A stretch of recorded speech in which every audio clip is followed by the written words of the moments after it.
Good morning students. आज हम class 8 का अध्याय सेकंड करेंगे।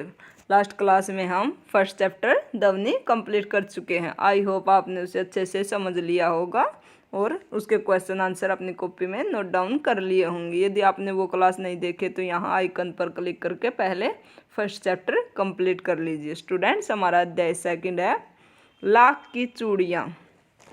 सारे गांव में बदलू मुझे सबसे अच्छा आदमी लगता था, क्योंकि वह मुझे सुंदर सुंदर लाख की गोलियां बना कर देता था। मुझे अपने मामा के गांव जाने का सबसे बड़ा चाह यही था कि जब मैं वहां से लौटता था तो मेरे पास ढेर सारी गोलियां होती थी, रंग बिरंगी गोलियां जो किसी भी बच्चे का मन मोह ले।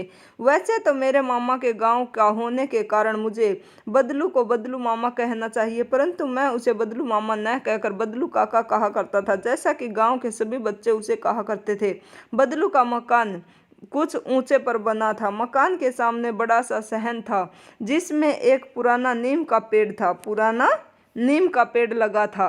उसी के नीचे बैठकर बदलू अपना काम किया करता था। बगल में ही दहकती रहती जिसमें वह लाख पिघलाया करता था। लाख किस लिए पिघलाता था? चूड़ियाँ बनाने के लिए। सामने एक लकड़ी की चौखट पड़ी रहती जिस पर लाख के मुलायम होने पर वह उसे सलाख के समान पतला करके चूड़ी का आकार देता था।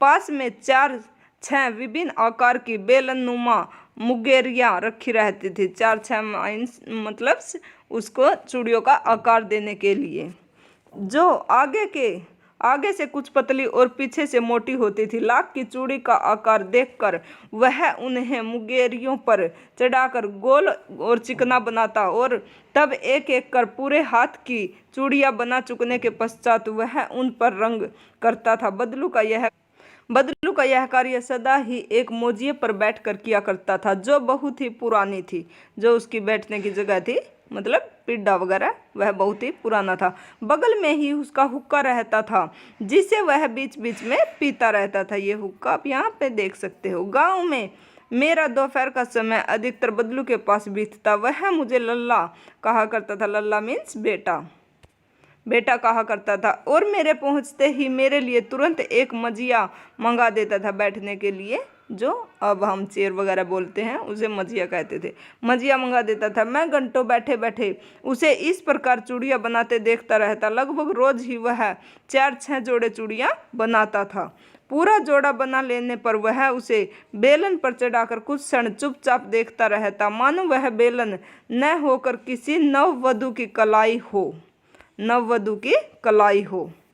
बदलू मनियार था। चूड़ियाँ बनाना उसका पैतृक पेशा था और वास्तव में वह बहुत ही सुंदर चूड़ियाँ बनाता था। उसकी बनाई हुई चूड़ियों की खपत भी बहुत अधिक थी। उस गांव में तो सभी स्त्रियां उसकी बनाई हुई चूड़ियां पहनती थी। आसपास के गांव के लोग भी उससे चूड़ियां ले जाते थे, परंतु वह कभी भी चूड़ियों को पैसों से बेचता न था। उसका अभी तक वस्तु विनिमय का तरीका था। वस्तु विनिमय मीन्स एक वस्तु के बदले दूसरी वस्तु ले जाना, और लोग अनाज के बदले उससे चूड़ियां ले जाते थे। बदलू स्वभाव से ही बहुत सीधा था। मैंने कभी भी उससे किसी से झगड़ते नहीं देखा। हाँ, शादी विवाह के अवसरों पर वह अवश्य जिद पकड़ जाता था। जीवन भर चाहे कोई भी मुफ्त चूड़ियां ले जाए, परंतु विवाह के अवसर पर वह सारी कसर निकाल लेता था। आखिर सुहाग के जोड़े का महत्व ही होता है। मुझे याद है कि मेरे मामा के यहाँ किसी लड़की के विवाह पर जरा सी किसी बात पर बिगड़ गया और फिर उसको मनाने में लोहे लग गए। विवाह में इसी जोड़े का मूल्य इतना बढ़ जाता था कि उसके लिए उसकी घरवाली को सारे वस्त्र मिलते, ढेरों अनाज मिलता, उसको अपने लिए पगड़ी मिलती और रुपये जो मिलते सो अलग। यदि संसार में बदलू को किसी बात से चिढ़ थी तो वह कांच की चूड़ियों से। यदि किसी भी स्त्री के हाथों में उसे कांच की चूड़ियां दिख जाती तो वह अंदर ही अंदर कुट उठता था और कभी कभी तो 2-4 बातें भी सुना देता था। मुझसे तो वह घंटों बातें किया करता था। कभी मेरे पढ़ाई के बारे में पूछता, कभी मेरे घर के बारे में, और कभी यूं ही शहर के जीवन के बारे में। मैं उससे कहता कि शहर में सब कांच की चूड़ियां पहनते हैं, तो वह उत्तर देता, शहर की बात और है लल्ला। लल्ला मीन्स बेटा। वहाँ तो सभी कुछ होता है। वहाँ तो औरतें अपने मर्द का हाथ पकड़कर सड़कों पर घूमती हैं, और फिर उनकी कलाइयाँ भी नाजुक होती है ना। लाख की चूड़ियाँ पहने तो मौज न आ जाए।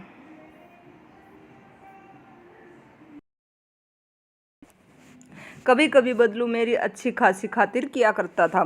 जिन दिनों उसकी गाय के दूध होता था वह सदा मेरे लिए मलाई बचा कर रखता था, और आम की फसल में तो मैं रोज ही उसके यहाँ से 2-4 आम खाता था।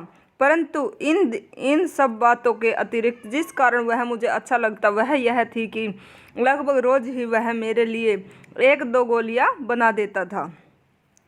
मैं बहुधा हर गर्मी की छुट्टी में अपने मामा के यहाँ चला जाता और 1-आध महीने वहाँ रहकर स्कूल खुलने के समय तक वापस आ जाता। परंतु 2-3 बार ही मैं अपने मामा के यहाँ गया होऊंगा। तभी मेरे मामा की एक दूर के शहर में बदली हो गई और एक लंबी अवधि तक मैं अपने मामा के गांव न जा सका। तब लगभग 8-10 वर्षों के बाद जब मैं वहां गया तो इतना बड़ा हो चुका था कि लाख की गोलियों में मेरी रुचि नहीं रह गई थी। अतः गांव में होते हुए भी कई दिनों तक मुझे बदलू का ध्यान न आया। इसी बीच मैंने देखा कि गांव में लगभग सभी स्त्रियां कांच की चूड़ियां पहने हैं।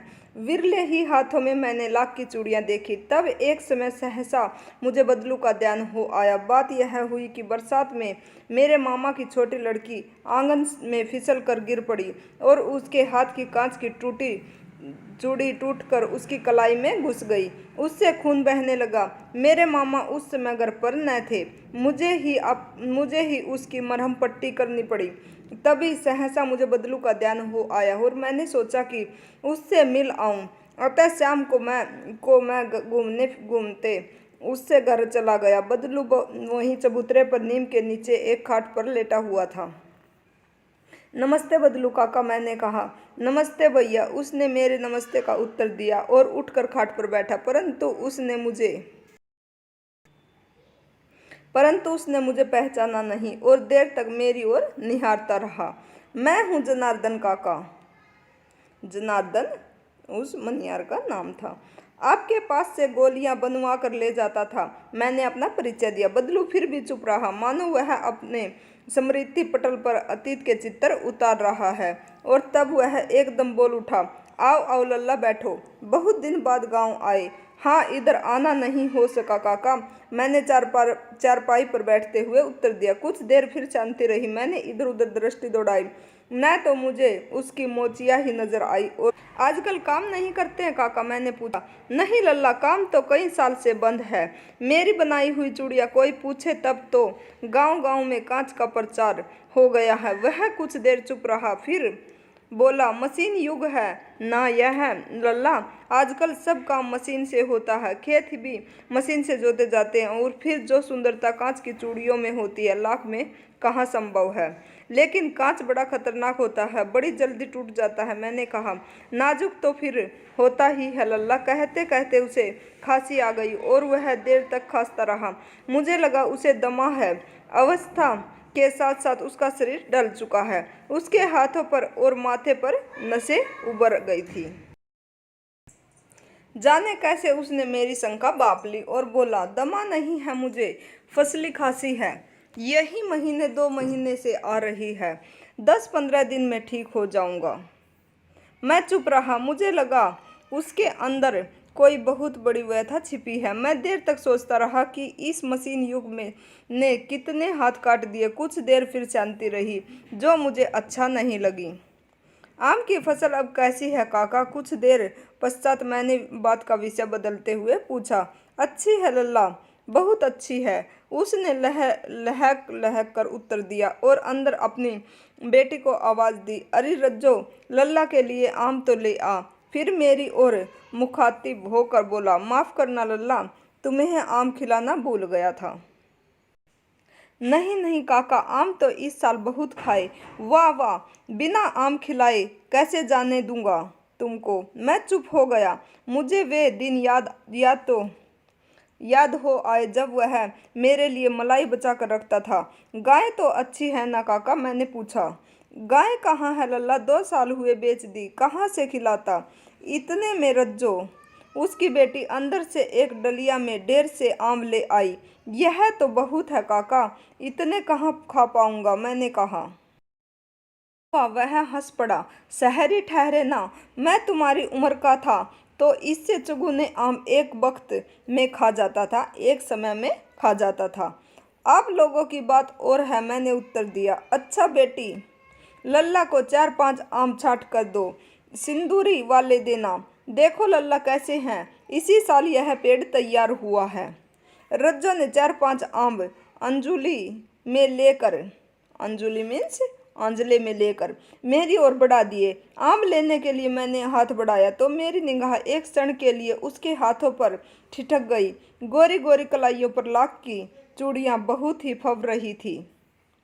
बदलू ने मेरी दृष्टि देख ली और बोल पड़ा, यही आखिरी जोड़ा बनाया था जमींदार साहब की बेटी के विवाह पर। 10 आने पैसे मुझको दे रहे थे, मैंने जोड़ा नहीं दिया, कहा शहर से ले आओ। मैंने आम ले लिए और खाकर थोड़ी देर पश्चात चला आया।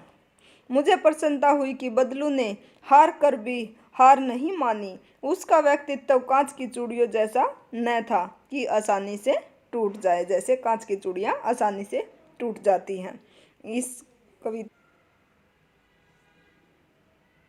इस कहानी के लेखक कामता नाथ थे।